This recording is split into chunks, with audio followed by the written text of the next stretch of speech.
ipinaliwanag ni Jiro na ang ikakasal ay si Toshiki, ang Bugmaster. Matagal na niya itong kaibigan kaya natural lang na dumalo siya sa kasal at suportahan ito sa mahalagang araw na iyon. Pagkakita pa lang ni Mai sa larawan ni Toshiki, agad niyang napagdesisyon ng ayaw niyang makisangkot dahil sa nakakatakot nitong mukha. Ngunit bago pa siya makaalis, pinakawalan ni Jiro ang isa sa mga paru-paro ni Toshiki papunta sa kanya. Lumapag ang paru-paro malapit kay Mai at pormal na iniabot ang imbitasyon sa kasal sa ngalan ni Toshiki. Lubos iyong ikinagulat ni Mai.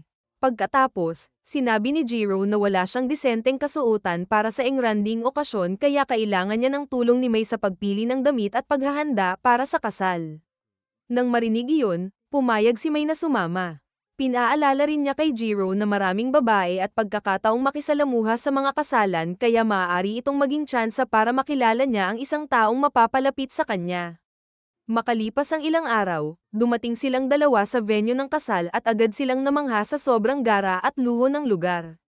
Ngunit bago pa nila tuluyang malasap ang tanawin, isang misteryosong lalaki ang biglang sumulpot at naghagis ng maraming karayom diretso sa mukha ni Jiro sa napakabilis na bilis.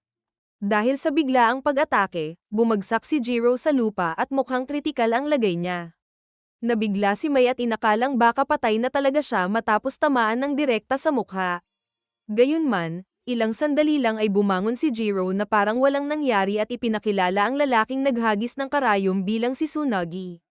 Ang Needle Master. Hindi nagtagal, masayang tumakbo papunta kay Tsunagi ang mga anak nito at nakiusap na dalhin sila sa Disneyland balang araw. Kalmado naman itong pumayag. Nang makita ni Jiro at Mai ang malambot at mapagmahal nitong panig, napagtanto nilang mabuti pala talaga itong ama sa kabila ng kakaibang ugali at mapanganib na kakayahan. Pagkatapos, tumingin si Tsunagi kay Mai at agad inakalang siya ang marriage advisor ni Jiro. Nagulat si Mai dahil hindi siya makapaniwalang nahulaan iyon agad. Di naglaon, nagsimula na rin ang seremonya. Dumating si Toshiki habang buhat si Ana sa kanyang mga bisig. Paglapag nila, sinimulan ng pari ang pormal na proseso ng kasal. Habang tahimik na nanunood ang mga bisita, hindi pa rin makapaniwala si Jiro na talagang ikakasal na si Toshiki. Dahil doon, naalala niya ang unang pagkikita nila noon. Katatapos lang noon ni Jiro sa isang assassination mission nang hindi niya inaasahang makilala si Toshiki. Akala niya noong una ay naghahanap ito ng away. Ngunit agad siyang itinaman ni Toshiki at sinabing gusto lang nitong makipag-inuman sa kanya. Alam ni Toshiki na menor de edad pa si Jiro noon kaya imbes na alak, apple juice ang inalok nito sa kanya. Biglang ibinalik ni Mai ang atensyon ni Jiro sa kasalukuyan at sinabing mag-focus siya dahil ikinukwento na kung paano unang nagkakilala sina Toshiki at Ana. Halos mahulog raw noon si Ana sa bangin habang nagro-rock climbing, ngunit nagkataong naroon si Toshiki at nailigtas siya bago pa mahulog sa kamatayan. Nang marinig iyon ni Jiro, hindi siya nagtaka dahil alam niyang likas kay Toshiki ang tumulong sa mga tao sa ganoong dramatikong paraan. Nagpatuloy ng maayos ang seremonya. Habang pinagmamasdan ang lahat, tahimik na tinanong ni Jiro si Mai kung magkakaroon din kaya siya balang araw ng kasal na kasing ganda nito. Buong kumpiyansang sinabi ni Mai na kaya niya iyon lalo na't nasa tabi niya ito para suportahan siya. Makalipas ang ilang sandali, opisyal nang natapos ang kasal at masayang nagsimulang magdiwang ang lahat ng bisita.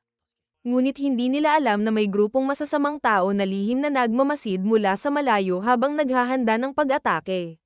Si Jiro lang ang nakaramdam na may mali.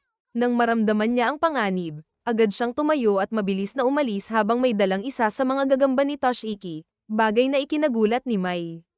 Samantala, nagpapatuloy ang mga salarin sa paghahanda nilang lusubin sina Toshiki at Ana habang abala ang selebrasyon. Ngunit hindi napansin ng leader nila na isa-isang napapatumba ang kanyang mga tauhan ng walang ingay. Pagsapit ng sandaling napagtanto niyang may mali, huli na ang lahat dahil nasa likuran na niya si Jiro kasama ang isang napakalaking gagamba. Sa halip na mataranta, tila natuwa pa ang leader at agad nitong pinaputok ang ilang explosive cannon direkta kay Jiro. Napakalakas ng pagsabog at napuno ng usok at debris ang buong paligid. Dahil sa lakas ng atake, inakala ng leader na patay na si Jiro.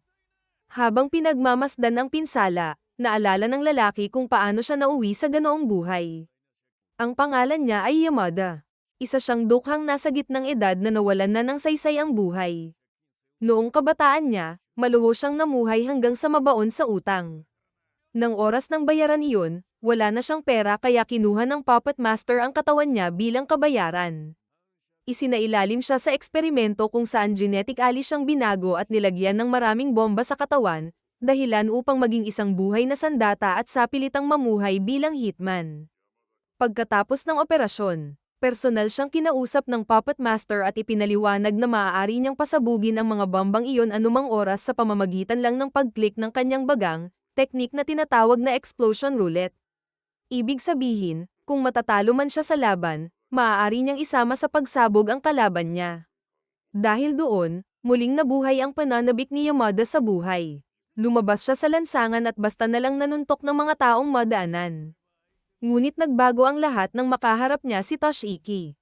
Madali siyang tinalo ni Toshiki at halos mawalan pa siya ng mga paa at kamay sa laban. Akala niya ay tatapusin na siya nito, ngunit sa halip ay niyakap lang siya ni Toshiki. Habang yakap siya nito, naisip ni Yamada na iyon na ang perpektong pagkakataon para gamitin ang explosion roulette at isama si Toshiki sa kamatayan. Ngunit bago pa niya maklik ang kanyang bagang, isang maliit na insekto ang lumabas sa kanyang bibig. Kalmadong sinabi ni Toshiki na na-disable na nito ang trigger mechanism kaya hindi na niya maaaring pasabugin ang mga bomba. Pagkasabi noon, basta na lang siyang tinalikuran ni Toshiki at iniwang buhay. Mula noon, kinamuhian na ni Yamada si Toshiki dahil pakiramdam niya ay inalis nito ang nag-iisang bagay na nagbibigay muli ng saysay sa buhay niya. Naglakad palayo si Yamada habang kumbinsidong patay na si Jiro. Ngunit nang unti-unting mawala ang usok, lumabas si Jiro mula sa protective barrier na ginawa niya para harangin ang pagsabog. Lubos iyong ikinagulat ni Yamada dahil nakaligtas si Jiro sa isa sa pinakamalakas niyang teknik. Nagpatuloy ng matagal ang laban nila. Sa ilang sandali ay tila nanaig pa si Yamada. Dahil dito, sinabi niyang gamitin na ni Jiro ang modified bloodline nito kung gusto niyang mabuhay. Ngunit kalmadong sumagot si Jiro na hindi niya sasayangin ang ganoong kapangyarihan sa taong tulad niya. Samantala, sa kasal naman, si Mai ang nagbibigay ng talumpati kapalit ni Jiro sa harap ng mga bisita. Dahil biglaan ang pag-alis nito, wala siyang ideya sa orihinal na sasabihin kaya napilitan siyang mag-imbento habang kunwaring nagbabasa ng liham. Nakakagulat na naging napaka-emosyonal ng kanyang mensahe at talagang naantig si Toshiki. Dahil sa mga salitang iyon, naalala ni Toshiki ang muli nilang pagkikita ni Jiro sa isang eskinita makalipas ang maraming taon. Kasabay nito, lalo pang umiinit ang labanan sa labas. Unti-unting nakapag-adjust si Jiro sa estilo ng pakikipaglaban ni Yamada gamit ang sapot ng mga gagamba ni Toshiki. Sa tulong ng mga sapot, naibalot niya si Yamada, pinaikot ito ng malakas, at inihagis palayo. Pagkatapos noon, sinabi ni Jiro na tumigil na ito dahil ayaw niyang may mamatay sa araw na dapat ay para sa pagdiriwang ng kasal. Ngunit habang bumabagsak si Yamada sa ere, biglang kinausap siya ng puppet master sa pamamagitan ng telepathy. Sinabi nitong inalis na nito ang lahat ng limiter ni Yamada kaya kayanan nitong maglabas ng sapat na lakas upang wasakin ang buong kasal at patayin si Toshiki sa isang napakalaking pagsabog. Pagkarinig doon, agad na tinalikuran ni Yamada si Jiro at dumiretso sa venue ng kasal. Ngunit bago niya maisigawa ang pag-atake, nakita niya si Toshiki na masayang nakangiti habang kasama si Ana at ang mga bisita. Dahil doon, muli niyang naalala ang araw na niyakap siya ni Toshiki kahit magkaaway sila. Tuluyang nabago ang isip ni Yamada. Sa halip na sirain ang kasal, lumipad siya ng mataas sa langit at doon pinasabog ang sarili ng malayo sa lahat. Matapos ang pagsabog, unti-unting lumino ang madidilim na ulap at napuno ng magandang dapit hapon ang kalangitan. Samantala, bumalik sa kasal si Toshiki at nagpasalamat kay Mai para sa napakagandang talumpati nito para kay Jiro. Ngunit sinabi ni Mai na masyadong mabait si Toshiki kay Jiro lalo na't matagal na nitong sinusuportahan ang kaibigan. Pagkatapos, ibinunyag ni Toshiki na kabilang pala ang pamilya ni Jiro sa 5 pinakamakapangyarihang pamilya sa hierarchy ng mga master. Ayon sa kanya, ang mga Bug Master at Needle Master ay bahagi lamang ng mas mababang sangay ng Poison Clan kaya napakababa ng katayuan nila kumpara sa pangunahing pamilya.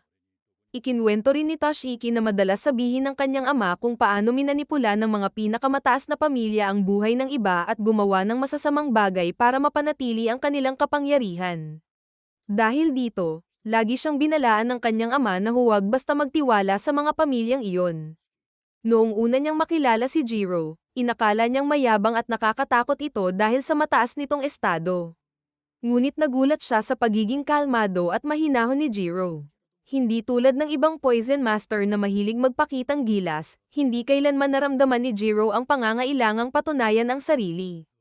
Ayon kay Toshiki, isa iyon sa mga dahilan kung bakit labis niya itong hinahangaan. Hindi nagtagal, lumapit din si Tsunagi.